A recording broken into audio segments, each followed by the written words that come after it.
Now, he said the interesting thing was I took the list from the seminar, I folded it up, took it home, and hid it. I didn't even look at it again. 2 weeks later, I moved to a new house. And when I was unpacking, I found the list. And I opened the list. And he said, I had to sit down to read it. He said, 11 of the 18 goals had been achieved in 5.5 months. One was to get a better job, which I had. One was to earn more money. I'm making more than I ever made. One was to get a new car. The new car came with the job. One was to get a new house. I just moved into the house because I could afford it. One was to lose weight. One was to take a trip. One was to learn a subject. One was to fix a relationship. But he said these were life goals, and I'd accomplished 11, and I'd almost accomplished 4 more. He said in less than 6 months. And I lost the list. See, the interesting thing is when you write down the goals, writing a goal down actually programs it into your subconscious mind. So even if your conscious mind doesn't even remember the list, your subconscious mind's got it now, and it works 24 hours a day to bring it into your life. Please trust me on this. It's life transforming. And I've spoken all over the world and given this exercise. I've never had anybody say it didn't work. The only things they say are, it was incredible. The results on their lives were explosive. They could not believe it. So, will you give it a try? Say yes. Yes. Okay, I'm trusting you. I'm coming over to your house tonight. You know, I'm going to wake up. You're going to hear that banging on the door. Bang, bang, bang. Show me the list. No list? We'll have to have a talk. Okay, so goal orientation. Now, the third orientation is excellence orientation. In order to achieve something you have never achieved before, you have to be good at something you've never been good at before. You have to develop skills you've never had before. So remember, your job, and I've got some good news and more good news. When you come into this room, you are automatically in the top 10% of people in our society. You're in the top 10% of adults, and I'll tell you why. Only 10% of people ever come to a seminar like this. Now, the 10% of people who come to a seminar like this are automatically optimists. Nobody came here hoping this would be a bad seminar. If you did, I'll talk to you later. You're future-oriented because you came here to learn something that will help you to be better in the future. Even if you didn't define it that way, nonetheless, in your own heart, you were future-oriented. And that's all that matters. You're goal-oriented because you came here. You had to pay for this seminar.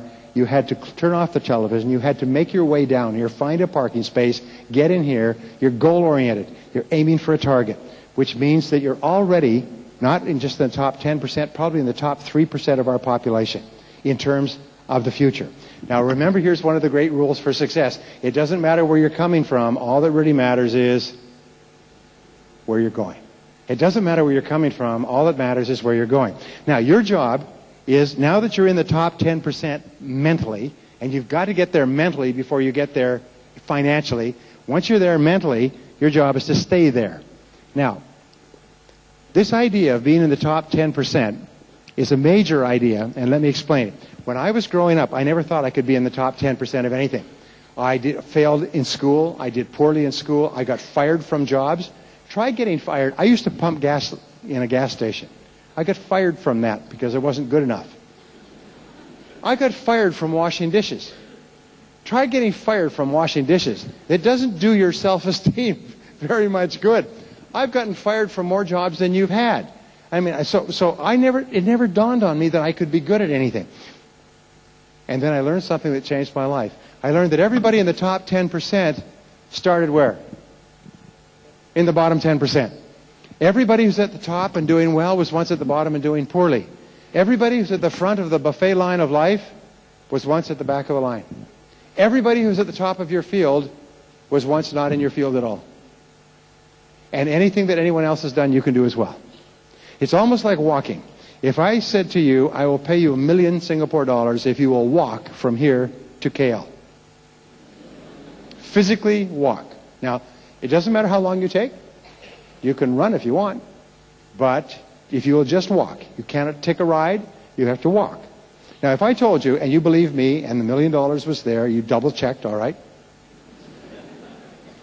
And you get $1,000,000 from walking from here to downtown KL. Is there anybody here who could not do that? Okay. Okay. So we could all do it. Is that correct? Now, is there anybody here who is a runner, a jogger, really fit? Okay? Nobody. Okay? Either that or your arm is too tired from jogging too much. All right. But the point is that some people who are really fit will get there quickly. Boom, boom, boom, boom, boom, boom, boom, boom. You'll do 25, 35 miles a day, okay? Some people who are not very fit will do 5 or 10 miles a day. Doesn't really matter. Everybody who keeps walking will get there. Are you with me so far? This is an important metaphor. Everybody who keeps walking toward the top 10% gets there. If you keep learning and practicing and trying and reading and listening to audio programs and get associated with other people, if you just keep putting one foot in front of the other, you will get to KL. You will achieve that level of financial income. There's nothing that can stop you except who? Only you can stop you by stopping. And so therefore you find that people who have no advantages at all, but have one, is they just don't stop. They can be a complete idiot. They can have every disadvantage. They can have limited education. They could come from a terrible country with no opportunities. They could have no family and be survivors of a terrible experience, but they just put one foot in front of the other. They get to the front of the line. They get to KL. They get to the top 10%. You can be in the top 10%. So this is what I learned, which changed my life when I was 24 years old and living and passing through Singapore, is that if you make a decision to get into the top 10% and you don't take it back, you will get there. If you'll just do what others have done, you will get there. And it may take a week, it may take a month. Do you know how long it takes to achieve mastery in any profession, including selling? It takes 7 years. Now, many people think, well, I'm going to start in selling, and if I'm not at the top of the field within a month, I'll quit. But it takes 7 years to reach the point where you're in the top 10%. Some people may do it faster, but very seldom. I used to think, hey, I'll do it faster. It took 7 years. It took year after year of working. Now, that doesn't mean that you're broke for 6 years and 11 months and suddenly you make a lot of money. It's a gradual uphill. But the fact is, to get to the point where you're making the kind of money that you're capable of, it will take 7 years. But the time is going to pass anyway. So you might as well be there at the end of the 7 years. Do you know how many people are still here at the end of 7 years? They haven't made any progress because they never put in the extra effort. They never made the decision. They never went for it. So to make a decision, I'm going to be in the top 10%. And I'm going to do whatever it takes to get there. I'm going to pay the price. I'm going to read the books. I'm going to leave the television off. I'm going to start a little earlier. I'm going to work a little harder. I'm going to stay a little later. I'm going to get better. I am going to get into the top 10%. And you know what? There's nothing to stop you from getting to the top 10%. The only reason people don't get into the top 10% is why? They don't decide to. And if they decide to, they don't get started. And if they get started, they quit. All right? So it's very important. But optimists say, hey, I can be in the top 10%. I can be. And they just never quit.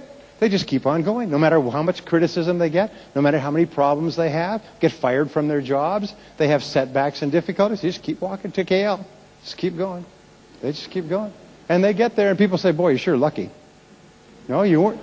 You make your own luck. You make your own luck by deciding where you're going and getting on the road. Now, I'm going to give you one of the key secrets to success for the rest of your life and share it with other people when they need it. It's one of the great secrets.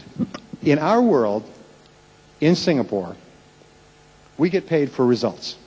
We get paid for getting the job done. Isn't that true? We don't get paid because we're handsome or pretty. Thank heavens. Thank heavens for all of us, right? We get paid because we get a result, because we perform, because we do the job. We do what is expected of us. We contribute value, okay? So, the only way we're going to get to the top 10% is by becoming very good at what we do. There's no shortcuts. We just have to get down and work at it. So, I'm going to ask you to do this. Ask yourself this question. What one skill in your field now, if you were excellent at it, would help you the most? You see, there's 5 to 7 core skills in every job. And it is our top skills that have got us to where we are, but it's our weakest skill that's holding us back. Your weakest skill sets the height of your income. Your weakest skill determines how much money you make. So if there's 7 key skills in selling, which there are, and you're brilliant at 6 of them, but weak at the 7th, that sets your income. So ask yourself, what one skill? It's really important. What one skill? And If you don't know the answer, you must find out. Ask your boss. Boss, what one skill, if I was really good at it, would increase my income the most? Ask your coworkers. Ask your customers. I did that once when I was living in Singapore. I asked one of my customers, what one skill would help me the most? And he told me, if you would stop talking so much and ask questions and listen more, you'd be far more effective. Well, I talk. Salespeople talk too much because we're nervous. We're nervous, so we overcome our nervousness by talking too much. Talk. Men especially. Men are worse at this than anyone else.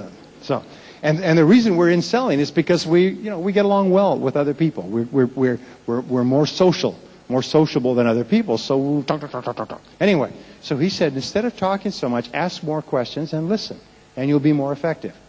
And I did, and he was right. And that helped me an enormous amount. So ask people, what one skill, what one change in what I'm doing would help me more than anything else? And they'll tell you, if you were a superb prospector, if you were so good at prospecting that people were literally coming in the windows with their checks trying to buy from you, if they were lined up in the corridor when you got to work in the morning with their checks saying, me first, if you were such a good prospector that when you phoned, they said, thank heaven you phoned, can I send a car for you? If you were such a good prospector, would that double your income? Say yes. Okay, then set that as a goal. I'm going to be superb at prospecting. And then the only question you ask once you've set it as a goal is what? How? How do I become so good at prospecting that I have so many prospects I don't have time to see them all? That becomes your question, right? For the rest of your life, from now on, say, what one skill would help me the most? And it's always the skill where you're the weakest. And then you set it as a goal, and you make a plan, and you work on it every day until you bring that skill up. Now, you may not like it to start off with, and you may not be very comfortable with it, and you may not like prospecting or closing or something else. Well, boo-hoo for you, okay? Get over it and get on with learning how to do it well, right? If you're going to be in this business, you're going to have to master the key skills in this business, right? So don't give yourself excuses. Well, I'm not very good at prospecting. Well, shut up. Who cares what you're good at? The fact is that all business skills are learnable. Okay, say it. All business skills are learnable. If anybody else can learn to be good at prospecting, so can you. The fact that they're good at it is proof that you can be good at it as well. And if you double the number of good prospects you have, what will happen to your sales? They will double. And what will happen to your income? It will double. So let's figure out how to do it.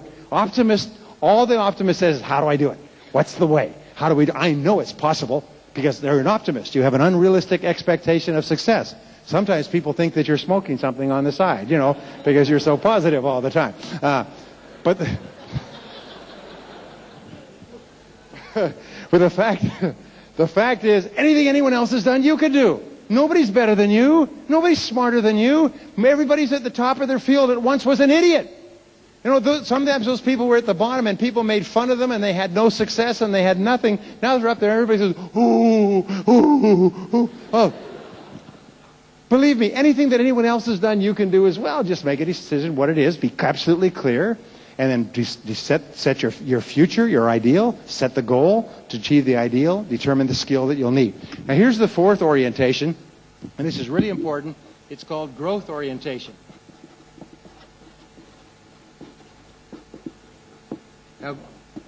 Now growth orientation is the key to the future. Lee Kuan Yew said that years ago, is that we have to have the smartest and best educated populace in the world, which Singapore just about damn near does. All right? Because this is a city-state built on brains. And our people have to be smart. We have to be connected to the internet. We have to be fluent in English. We have to be able to deal in the world market. This is brain power. So this whole country has been built on learning. And the key to your success is learning as well. Now, I was asked recently, what are the keys to continuous learning? What is the key to continuous growth? And I said that there's three things. Number one is read on a regular basis. Reading is to the mind as exercise is to the body. If you don't read, it's like if you don't exercise your muscles, what happens to them? What happens to your muscles if you don't use them? Yeah, they atrophy. They become weak. They become useless. But if you use them, then they're strong and they work for you. They're available to you at all times.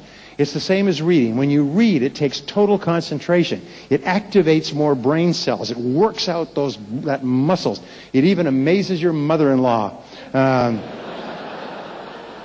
But you can actually become smarter. Just like you can build muscles by working out, you can actually build brains by reading on a regular basis. So the rule is read 30 to 60 minutes in selling each day, 5 days a week. If you do that, you'll read about a book a week.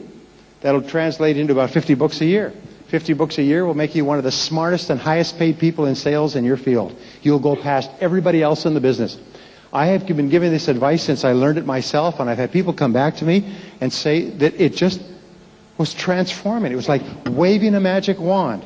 People who were going in circles and frustrated and broke and living on the floor of their friends' homes and had no money began to read an hour a day. And their sales just took off like a flower blooming in the summertime. So, or in any weather. So, read on a regular basis. Now, the second is to attend all the seminars that you can. Be hungry for seminars. Be hungry for learning experiences. Let me ask you, what is the most precious thing that you have in the whole world? Time. It's your time, because your time is your life. So therefore, when you learn something that can help you jump ahead, you save life. You achieve the same goal in a couple of years that somebody else may take 5 or 10 years to achieve. So always trade money for time or life. And if it costs you a little bit to go to a seminar, pay the money, because you'll get it back 10, 20, 50, 100 times in not only increased income, but also in the years that you'll save to get to the same point. I've never met anybody who's gotten ahead who has done it just by standing there and waiting for it to happen. They've become very aggressive about learning. All of the highest paid people in sales are very aggressive about continuing to learn, as you are. So therefore, attend every seminar you can. Keep an eye open. Listen for them. Watch for them. And go to them. Because the return on your investment is 10, 20, 30, 50 times whatever the cost of the seminar is. Now, by the way, my friends here at Success Resources bring in and do the best seminars in the world. This is not a paid advertisement, but they bring in the best speakers and they organize the best seminars in the business. And so, right? Okay. The third thing is to listen to audio programs as you move around. Listen to audio programs on a regular basis. I was here, and my friend may be here, but I was here speaking a few years ago, and a friend of mine came to this seminar. He's a friend now, and he was broke. He was at the bottom of his business. He had started in sales. He had made no sales. He had no money. He was living with his wife in a bedroom in his mother's apartment, and he was at the bottom. He came to this seminar, and I offered a package of audio programs, 6 audio programs. He had no money. But he went home at lunchtime, and he went to his mother-in-law, and he asked her if he could borrow the money. And his mother-in-law loaned him the money.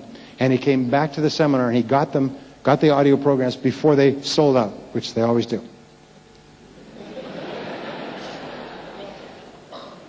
1 year later, he was at the top of his field. 2 years later, he was at the top of his business. 3 years later, he was the youngest person in the world inducted into the $1 Million Roundtable, the top insurance salespeople in the world. He said it totally transformed his life, increased his income 25 times. He said because of audio listening. Now, I'm not trying to influence you in any way. But growth orientation is really critical. It's important. You see, if I were to say to you, here is some stock for a company, would you like to buy some of this stock? Okay? It's a good company. And you looked at it, and you looked at all the material, and you said, no, I don't want to buy any of that stock. What would you be telling me? Well, you'd be telling me that you didn't think that was a good investment, right? People who don't invest in themselves are saying a very, very bad thing. They're saying, I don't think that this is a good person to invest in. This company has no future. This person has no future. The interesting thing is that the more you invest in yourself, the more you believe in yourself, the more you like yourself, the more determined you become, the more confident you become, the better you get. The more you invest in yourself, the more it transforms you. People who don't invest in themselves, surprisingly enough, don't think that they're worth spending any money on. And you know what? Turns out to be true. Because your outer world is a reflection of your inner world. So remember, time is your most precious resource, and your most valuable asset is your earning ability. Your ability to earn money is the most important single factor you have. Your ability to apply your mind to earning money. And the person who earns 100,000 Singaporean and a person who earns 200,000 Singaporean, there's no difference in intelligence. no difference in basic ability. It's just a difference in earning ability. Is one has upgraded their skills and knowledge so they earn at this level, the other has not. And if you have a choice of 100,000 or 200,000 or 50,000 and 100,000, which should you choose? Take the bigger one, okay? And you have the choice. You just say, okay, I'll take the 100. Yeah, you take the 50, I'll take the 100. Take the 100, okay? Take the 200. And the key is future orientation, goal orientation, excellence orientation, and growth orientation. Right?